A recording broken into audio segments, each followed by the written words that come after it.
2024 সালে কুয়েতে অনুষ্ঠিত আন্তর্জাতিক হিফজুল কোরআন প্রতিযোগিতায় প্রথম স্থান অর্জন করেন বাংলাদেশি হাফেজ নাসরুল্লাহ আনাস।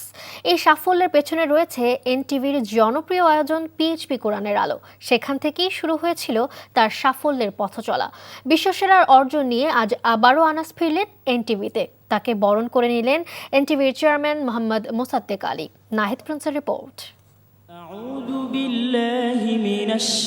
এনটিভির জনপ্রিয় আয়োজন পিএইচপি কোরআনের আলো, যেখানে প্রতিযোগিতা হয় যোগ্যতার আর জন্ম নেয় আন্তর্জাতিক মানের হাফেজ। 2022 সালের এই মঞ্চ থেকেই শুরু হয়েছিল নাসরুল্লাহ আনাসের যাত্রা।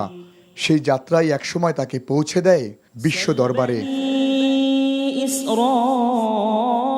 2024 সালের কুয়েতে অনুষ্ঠিত 13তম আন্তর্জাতিক হিফজুল কোরআন প্রতিযোগিতায় বিশ্বের 74টি দেশের প্রতিযোগীকে পেছনে ফেলে প্রথম স্থান অর্জন করেন বাংলাদেশি হাফেজ নাসরুল্লাহ আনাস। নিখুঁত তিলাওয়াত, শুদ্ধ উচ্চারণ আর হৃদয় ছুঁয়ে যাওয়া কণ্ঠ, যা মুগ্ধ করেছে বিচারকদের।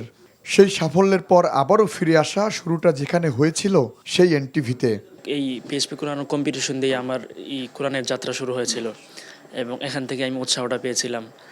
এবং বেশিরভাগ যারা আন্তর্জাতিক কম্পিটিশনে ভালো কিছু করে, প্রত্যেকের পিছনের এই অর্জনটাই থাকে আর কি। তো আলহামদুলিল্লাহ, যেই শুরু থেকে যে চ্যানেলে আমি ভালো কিছু করেছি, তারা আজকে আমাকে এই অনুষ্ঠানে আমাকে নিয়ে এসেছে। আমি তাদের প্রতি কৃতজ্ঞ এবং চাইবো যেন তারা যেন সারা জীবন এবং আমাদের মতো আন্তর্জাতিক বা কোরআনের হাফেজদের সাথে সারা জীবন থাকে। এনটিভির প্রধান কার্যালয়ে আসলে ফুল দিয়ে তাকে বরণ করে নেন এনটিভির চেয়ারম্যান মোহাম্মদ মোসাদ্দেক আলী।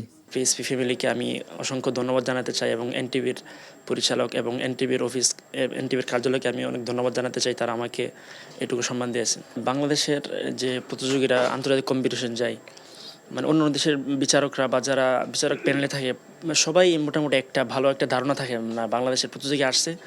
যখন ওরা স্টেজে তেলাওয়াত করে, তখনও তারা মানে খুব অন্যদের তেলাওয়াত শোনার সময় যেরকম একটা বান করে বসে থাকতো, বা যখন বাংলাদেশের প্রতিযোগীরা যায়, তখন তারা সবাই একটু মানে ভালো করে হয়ে থাকে, মনোযোগী হয়ে থাকে না বাংলাদেশের প্রতিযোগী। আনাসের জন্ম ব্রাহ্মণবাড়িয়া জেলার সরাইল উপজেলার লোপাড়া গ্রামে।